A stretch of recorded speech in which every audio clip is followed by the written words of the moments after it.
So how many of you are using Google Drive but you are still not very sure how to share across the files with your other collaborators? Now it could be a Google Doc, it could be a sheet, or it could be as simple as a video file.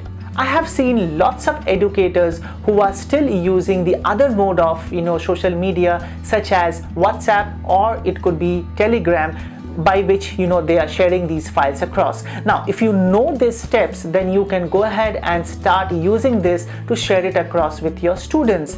And if you are in an organization and if there are certain confidential documents, then it is very important that you exactly know how you want to share these files across. Now I will walk you through all these steps of how you can share a Google Doc, a sheet, or it could be as simple as a video file. So let me know in the comments below how you were actually sharing the files till today. So this is Sonit from Techie-Trickle.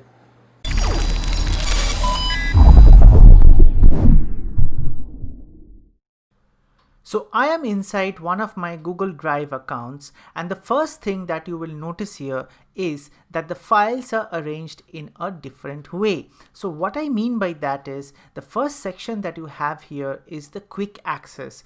Here the files are displayed as large icons, whereas if you go a little bit below that, you would find that these files or folders, as you have here, these are arranged as in a listing view. Now if I go and click on this file and I do a right click on that, you would find lots of different options that are coming up. Now the first here, if you see the share option, that is the one from where you decide whom to give what kind of an access. So when I click the share, it loads up and shows what people you want to add so that you can share with those people or groups. So on these emails that you would have, so on the right hand side, you would find a drop down. So if you click that drop down, you would find different options that come up.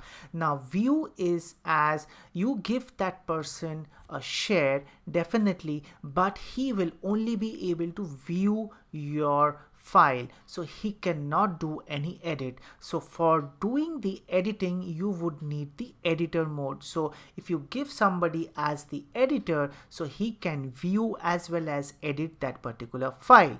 So in case you are an educator and you do not want your master file to be updated by different students, then the option is you can ask them to make a copy of that particular file and then do the edits on those versions so that your version remains intact.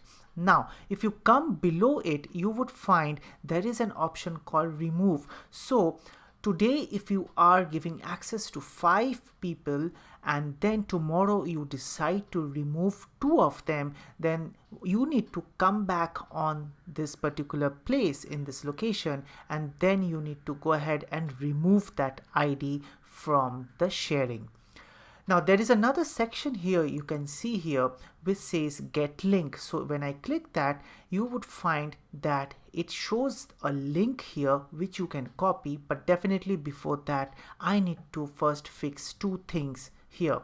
So the first drop down that you see here is where it shows whether you want to have an restricted access or whether you want anybody to have access with that particular link.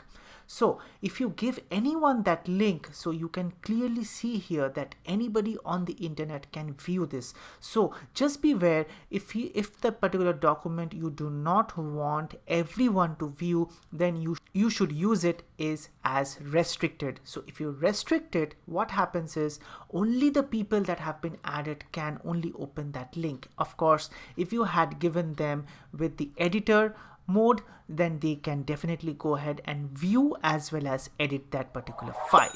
Okay, now the next option is once you have selected this, the next option is you go ahead and click copy link. So that is the link that you will copy and then you will share it across with your collaborators.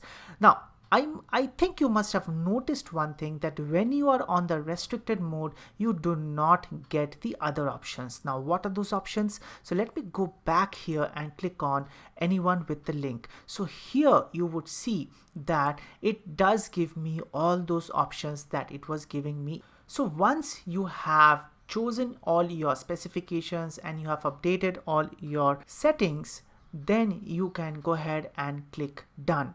Now, there is the other thing that I wanted to show here. From this option that you see on the top left, this is a plus sign. So if you click that, what happens is you get the option of adding any kind of files here inside your Google Drive.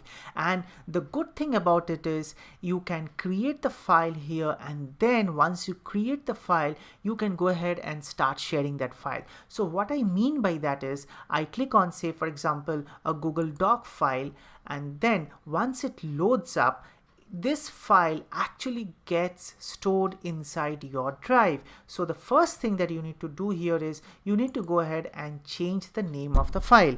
I change it to Theatrical Doc, and then I click here so that it saves the file here. So it says here that saved to drive. So this file is now in your drive. So if I go back to my drive and then if I refresh it, you would see that this file has been added here. So there you can see the Theatrical Doc is showing up under your quick access. So I go back to that file, and now if you want to have this shared across with your collaborators, then the only step left here is you click on the button that you see on the top right. So you click the share, and again those options pop up, the ones that I showed you earlier in this particular video. So you know now how to add those people and then how to change the restriction of the link, right? So I will not go through those right now. Now the same thing what you can do is you can also do for sheets and slides and forms. So if I click sheets, and then the sheets open up, and then you give a name to your Google Sheets, and in the same way you go ahead and click on share. Now one thing which I did not show you is if you do not give it a name and if you click share, so it first asks you that you need to first give a name before you can actually share. So just take it in this way. If you are sharing an untitled spreadsheet, there could be a lot of people who can share a spreadsheet with this name, and you are very well aware that in Excel it does allow you to actually create a file with an untitled spreadsheet, and then of course you can go ahead and share that in emails or through other different channels, right? But in Google Sheets, you have to give it a name before you can actually share this as a link. So this is something that I wanted to stress on, that to share it as a link, you need to have a name given to it. So if I click on skip and not give it a name, you can still go ahead and configure your access levels and then come back, and then you can go ahead and give it a name. So I click on skip, and then it should pop up. Yes, so it pops up, and then you can go ahead and start giving the access however you want to give. But finally, before you can share it, you just need to change the name of the spreadsheet. Now what about if you have a MP4 file, as I promised? So if you have an MP4 file, so for example, if this is the file that you want to share it across with your students, then you take that particular file, right click it, and then go to the share option, and again the process would be similar to what I just repeated in this video. So make sure that you are aware how you want to share it with your collaborators, and then select the link based on that and go ahead and share it. Now there's another thing that I wanted to show you here is if you click this gearbox, then there would be two checkboxes that would appear. So basically what they mean is that if you just want to give them the view option, then they can able to view that, and as well as it would give them the option to download, print and copy. So if you are giving them the editor mode, then obviously they can do both. So I get back now to my drive, and now if you delete this file from the Google Drive, then will your collaborators be still able to use that file? So that might be a common question that might prop up. So let's see here. So if I go ahead and right click that, and if I click on remove, so I click on remove, and you can see that the file here moves to trash. Now the point here is that once it moves to trash, then you can see there is a communication that pops up here that these files will be automatically deleted from trash forever after 30 days. So what it means is that that particular file can still be shared, and if it has been shared with those people, it can still be accessible in case it is editable or in the view state. So you can, when I click that file, you can see here that yes, I have moved it to trash, but then it actually gives me that statement that I just now said. So if you liked my video, please do not forget to give me a like, and also subscribe to my channel to get such videos across to you, and do not forget to press the notification bell. Now there are 2 videos that are popping up right now on your screen, so please make sure that you watch those after watching this video. So till the next time, bye bye.